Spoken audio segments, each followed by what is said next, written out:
அஸ்ஸலாமு அலைக்கும். ஒருமுறை உமர் ரலியல்லாஹு அவர்களிடம் ஒரு மனிதர் தன்னுடைய தேவையை ஒரு காகிதத்தில் எழுதி கொடுக்கின்றார். அதில் ஷாஹ்பான் என்றுதான் எழுதப்பட்டிருந்தது.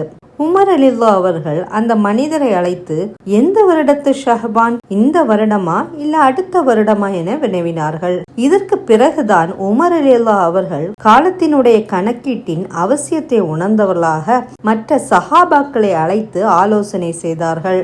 சஹாபாக்களுடைய கருத்து பரிமாற்றத்திற்கு பின் ஹிஜ்ரத்தை அடிப்படையாக கொண்டு இஸ்லாமிய ஆண்டை அமலுக்கு கொண்டு வந்தார்கள் உமர் ரலியல்லாஹு அவர்கள். இந்த சம்பவம் மைமூன் பின் மஹ்ரான் என்பவர் அறிவிக்கின்றார். இந்த சம்பவம் அல் ஃபிதாயா என்ற நூலில் இடம்பெறுகின்றது. இவ்வாறுதான் ஹிஜ்ரி ஆண்டு துவங்கப்பட்டது. ரசூலுல்லாஹ்வுடைய காலத்தில் ஹிஜ்ரி ஆண்டு துவங்கவில்லை. நபிகள் நாயகம் ஸல்லல்லாஹு அலைஹி வஸல்லம் அவர்கள் ஹிஜ்ரத் செய்து 16 ஆண்டுகளுக்கு பிறகுதான் ஹிஜ்ரி ஆண்டு துவங்கப்பட்டது. அஸ்ஸலாமு அலைக்கும்.